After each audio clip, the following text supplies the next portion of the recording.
जय जगन्नाथ मु दिवाकर दास आपण मानक प्रणाम करुच्ची।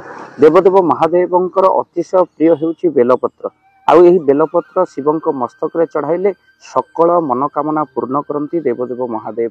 भक्त मानकर जहाँ रही कामना ताहा पूर्ण कर दियंती जदि भक्तटी शिवं मस्तक रे बेलपत्र चढ़ाती। चारि प्रहर पूजा अजाणत होईगला जेतबेले शबर बेलपत्र खसी पड़ा शिवंकर मस्तक उपर अजाणत खसी पड़ा सर बाजी शबर। तो बेलपत्र को केते भल पाती बेलवृक्षर कौन रही महिमा वीडियो को शेष पर्यंत देखिले आप जापर केते संख्यक बेलपत्र आप शिवं मस्तक चढ़ाइबे जो कामना आप करेंगे ताहा पूर्ण करती महादेव। बेलपत्र चढ़ाइबार कौन रही नियम वीडियो को देखिले आप जापर। भक्तबंधु आज आलोचना करबा से विषय रे आसुची महाशिवरात्रि जागर। आपण माने प्रत्येक सोमवार मध्य शिवं मस्तक रे जल सहित बेलपत्र चढ़ाते जहाँ भक्तर मनोवांछा को पूर्ण करती आशुतोष भगवान।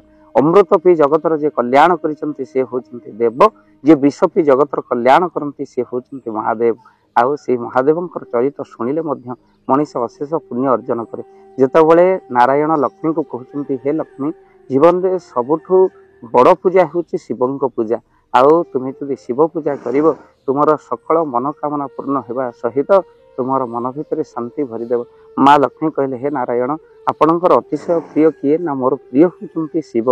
आउ शिवं पूजा ठार बड़ पूजा किसी ना जुग पर जुग बीती जाइए मुझे शिव पूजार फल पाई जमी तृतीय जुगरे रामेश्वर को स्थापन करी तत्सहित द्वापर जुगर निजे भगवान कृष्ण मत देखा देवदेव महादेव कृष्ण जन्म बेले शिव निजे जा पहुँची अर्थात हरि हर अभिन्न हरं पूजा करिबा जा हरिंकर पूजा करिबा से लक्ष्मी निजे भावुंट हे नारायण मु गोटे हतभागिनी जे कि शिव पूजा केवे जीवन में करें तेणु आज मु मर्त्य लोक जा शिवंकर पूजा करी।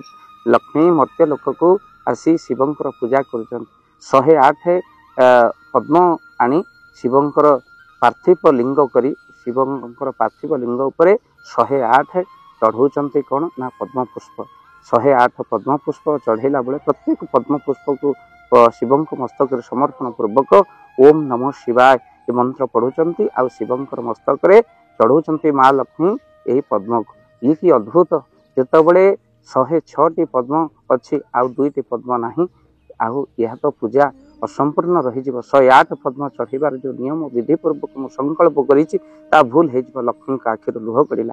आउ से समय भितर लक्ष्मी मन चिंता कले मुझे पूजार उठी पद्म फूल जाऊँगी मोर पूजा अधार उठला व्यर्थ हो सहित कई पाखे ना जहाद्वारा मुझे पद्म फूल मगई पारि एवं मुझे कौन करी। नारायण सब प्रशंसा करी मोर वक्ष जुगल को पद्म सहित तुलना कर तेणु यही वक्ष को मु शिवं मस्तक चढ़ाईदेवी। तो आज वक्ष काटी जितेबले शिवंकर मस्तक गोटे चढ़ई आउ एक वक्ष काटा जाऊँच से भक्ति प्रसन्न होती देवदेव महादेव कहीं ये 2टी पद्म फूल को हरण करते महादेव यही परीक्षा। माँ लक्ष्मी को पूजा संतुष्ट होती हे माँ लक्ष्मी तुमर सकल मनोवांछा पूर्ण हो नारायण पदरे तुम मति रहू आशीर्वाद कर देवदेव महादेव। तो सहित जो वृक्ष को तुम्हें काटी मो पर चढ़ई देच एक वृक्ष से सृष्टि हो जाइए आउ देख से वृक्ष को देख आउ से वृक्ष बेल वृक्ष नाम नामित है। आ जो पत्र से वृक्षर मोर अतिशय प्रिय जहाँ तुम वृक्ष रु सृष्टि होइछि आउ तुम वृक्ष पड़ला पर मूर्तिकार जो वृक्ष सृष्टि होइछि तार नाम होइछि बेलपत्र बेलवृक्ष। आ से बेलपत्र से वृक्षर पत्र मोर अतिशय प्रिय हम त्रिशाखा बेलपत्र पुनर्बार लक्ष्मीकर जो वृक्ष काटी देइथिले ताहा पुनर्बार से ही शिवंकर कृपारु से वृक्ष पुणी थे कौन है ना माँ लक्ष्मीकर पुणी थे से वृक्ष जोड़ी हो जाइए।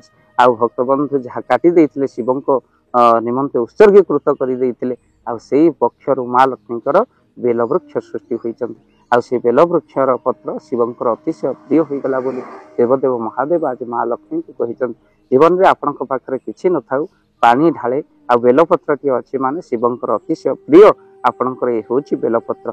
पुनश्च आपण मानक कही रखापी चाहूँ केते संख्यक आपण बेलपत्र चढ़ेबे मन रखी था बेलपत्र चढ़ेबा बेले आपण बेलपत्र डेम्फ भांगी दिंतु जहाँ शिवं मस्तक को भारी लगे केवल पत्र 3टी आपण चढ़ातु शिव मस्तक जहाँ छिड़े कि नुह त्रिशाखा बेलपत्र डेम्फ भांगी शिवं मस्तक आप चढ़ातु एक। द्वितीयतः आपण गोटे एक संख्यक बा गोटे बेलपत्र चढ़ाई पारे नहेले आपण 9टी बेलपत्र चढ़ाई पारे नहेले आपण 108टी बेलपत्र चढ़ाई पारे मन रखी था शिव पंचानन बोली 5टी बेलपत्र चढ़ाई पारे 1 5 9 तापर 108 आउ अनेक शत्रुनाश 11टी बेलपत्र शिव मस्तक चढ़ा भक्तबंधु मनोकामना पूर्ण आउ थे आपन कही दौचु 1 5 आउ 11 9 आउ 108 एतिकी संख्यक बेलपत्र आपन शिव मस्तक उपर चढ़ेले आपन उचित फल प्राप्ति करते वीडियो को शेयर करेंगे आपको भाव दिवाकर चैनल तरफ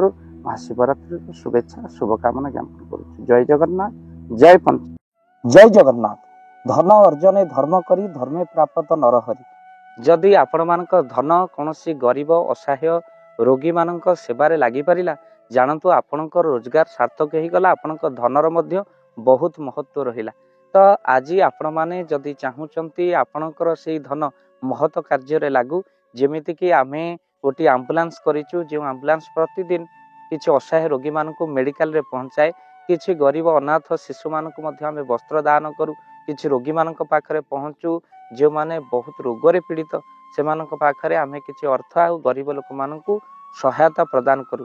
ये किछि दिन पूर्व आपण माने सहयोग कले आमे मध्य किछि कंबल असहाय मानक पाखरे जाई पहुंची बांटी थिलु आपण को कृतज्ञता ज्ञापन करने सहित जदि आपण चाहूचंती आपणक धन आम द्वारा कौन महत कार्य लागू तो स्क्रीन रे चली नंबर रे निश्चिंत आपण कॉल करंतु आउ आपणक विवाह वार्षिक आपणक पिला मानक जन्म रे श्राद्ध रे जदि आपण दान करने को चाहूचंती आपणक पुओ नाम रे झियो नाम रे स्त्री नाम रे निश्चिंत भाव में आपण दान करें स्क्रीन रे चली नंबर रे आपण कॉल करंतु आमे दबु आपण को फोन पे नंबर जो फोन पे नंबर रे आपणकर दान पहुंची पारिबा निश्चिंत भाव में आपणकर दान क्यों कार्य लगुच तार मध्य वीडियो करी भाव दिवाकर चैनल रे आमे निश्चिंत भाव में पकेबू आपण देखि निश्चिंत खुशी हेबे। तो आपणक पुओ झियो विवाह वार्षिक जन्मदिन रे जदि आपण चाहूचंती आपणकर दान महत कार्य लागू तो सेही शुभ दिन मानकर आपण कॉल करी आमको फोन पे नंबर मागी पारिबे आ आम्भे माने आपनको फोन पे नंबर दबु